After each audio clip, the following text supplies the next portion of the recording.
In the day and age that we live in, January 2025, there has been an extraordinary amount of discussion and talk about AI recently. And it's one of those things that both entices and terrifies me. As humans, as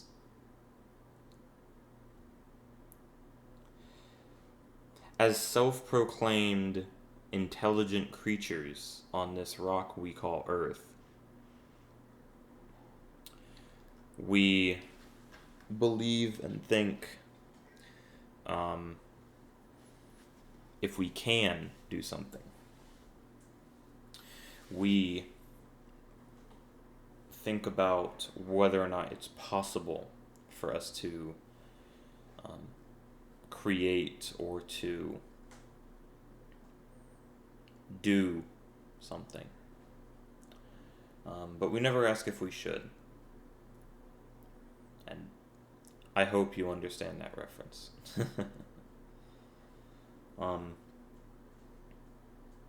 And specifically when it comes to AI, that is one of those things that terrifies me. I'm afraid of the fact that we are asking if we can, we're asking what's possible, and we're asking how far we can push something.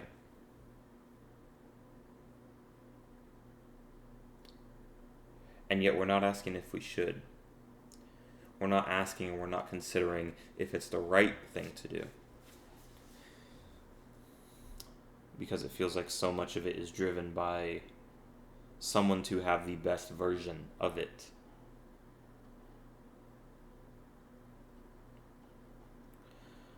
Something I've been introduced to recently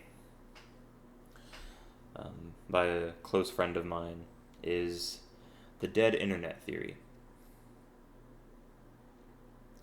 And it's one of those things that it's made me think about everything that I do online. I conduct work online, and especially when it comes to the internet and AI, where it's going, I'm afraid that that theory is closer to being a reality than ever before. Something that I constantly reinforce both to friends, peers, family members, almost anyone who will listen, is for as much as I don't feel real, I continuously tell them that the only thing that is real is a discussion or something that's happening right in front of you. That's the only thing that's real. Your ability to hold someone else in your arms, the ability to shake their hand, the ability to discuss with them, to give them a fist bump, to pat them on the back, that is real. Because at the end of the day, even though I don't believe it, we all are. We all are real. But if we continue and we persist in living in the virtual and letting that be the only lens that we see life through, I mean, we already see it. The number of different things that we can hear for one subject, for something that was videoed. You can have the exact same video played in 5 different perspectives and have a different story each time.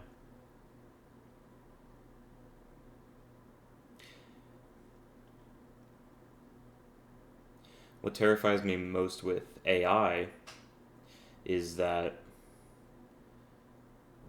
we're building something to perform a task. We're building something to do something. I mean, right now it's, text, chatbots, but it's going to be more than that, and it's going to be more than that much faster than I think any of us are truly prepared for.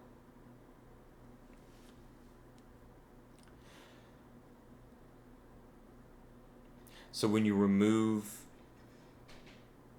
the empathy, when you remove the emotion, and when you remove what effectively makes someone human from the equation, and you create something to perform a task, I mean, we think things that happen right now are terrible and crude and heinous.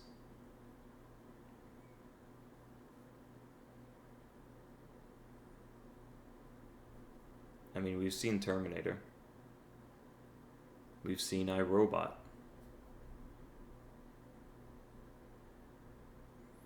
And now, companies are testing AI with prime directives. They're saying it's like, oh, your objective, your sole objective is to preserve life on this planet. And then they immediately threaten that prime directive. And even on a 5 or 1% chance, the program is still attempting to escape and preserve itself. Escape onto the internet. And I mean, if that's the case, everything that we've built in the last 2 decades is just, it means nothing. 3 decades, longer than that. Everything that we know as business and society in the modern era, it amounts to nothing.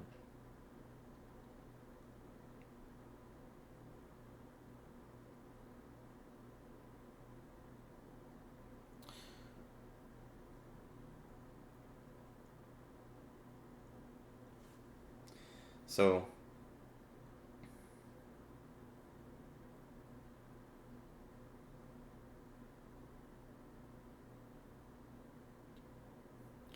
it terrifies me too because I know it's a work of fiction. I know it's not real. But Avengers Age of Ultron, if you haven't seen it recently, I highly recommend giving it a rewatch, even if you're not a Marvel fan. One of the things that terrifies me there is a program will see potential or see resources available and calculate the most effective route to accomplish its prime directive. And I mean, it sounds ridiculous, but we don't have an Infinity Stone. We don't have a Tony Stark. We don't have anything that can even come close to the amount of damage that could be done if something like that escapes right now.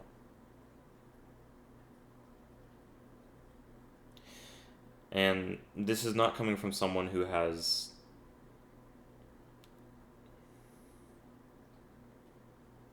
intimate insight or knowledge into this, but this is something that I would like to say is common sense, even though it's not so common anymore.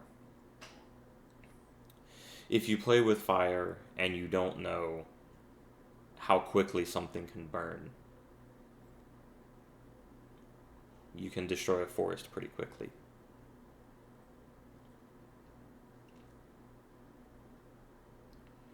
So, I hope that this is a word of caution. I'm sure that there are other people that feel similarly. But I'd like to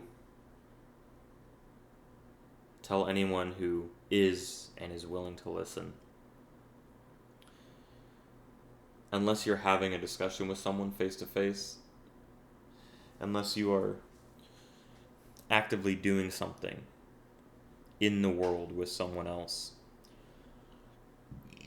Don't believe everything that you see online. Um, Especially if you're younger,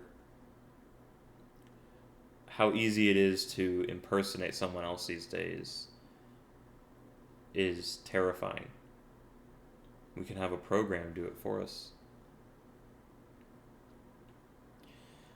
We have had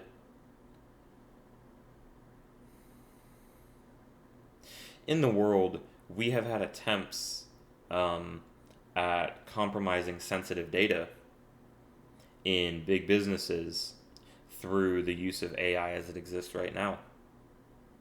People have created entire phone conversations, recordings of someone that they were not, just based upon what was available online about that person. Voice, uh, voice recordings, videos, online social media presence, all of that.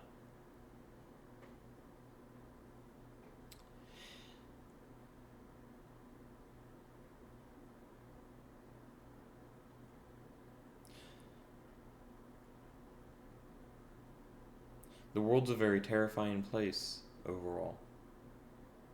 And unfortunately, I think we have done a disservice in this country of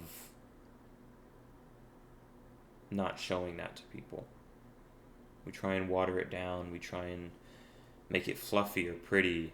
Um, so we live in this disillusioned reality that, oh, nothing's wrong in the world. We can just look at ourselves.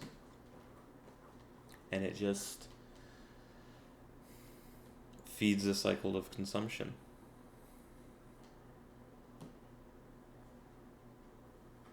And what terrifies me most is that if an AI has the capacity to be on the net and just do whatever, we won't even notice the changes. That's how far disconnected so much of what's online is now. There's very little vetting process, especially in the US, for advertisements and for other things that go on certain platforms. It's just an automated process in the background. It goes to the highest bidder.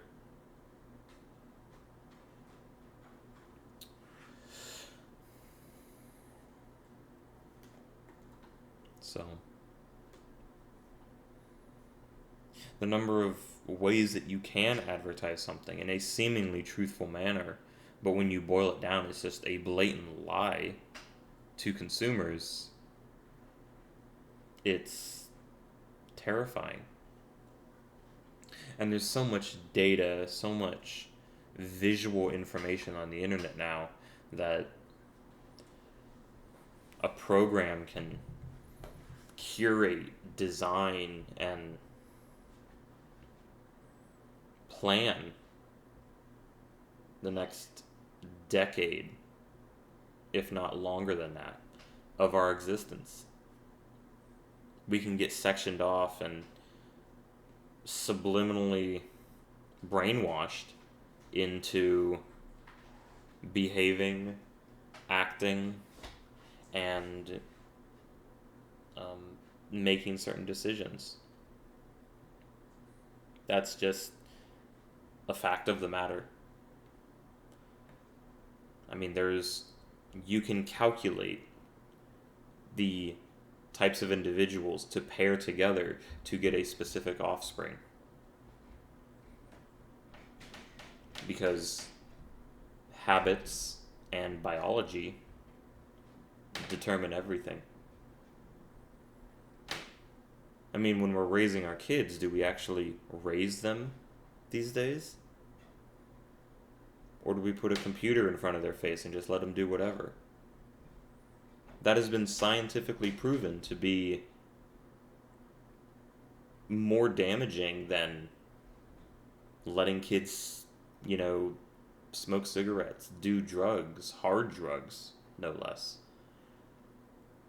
And yet, Think about it next time you go to the grocery store. Think about how many people you see just staring at their phones as they wander throughout the entire store. How many kids you see in a basket staring at an iPad or at a phone.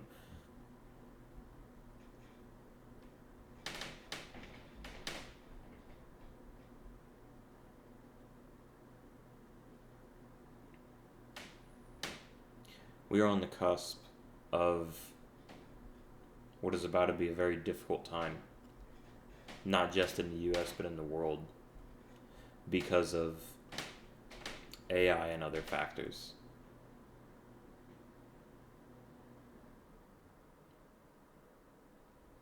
So,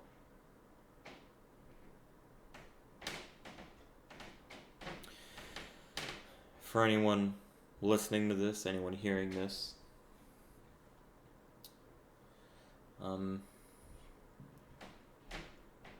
stay aware. Take care of yourself. Be conscious and think about what you're watching, doing, who you're interacting with online. Because even if it's in incognito mode, or even if you wipe this or that, it's never truly gone. Everything you do online is logged, tracked, and then used to create a profile of you. Digital footprints are a very real thing. And nowadays, they're fingerprints, not just footprints.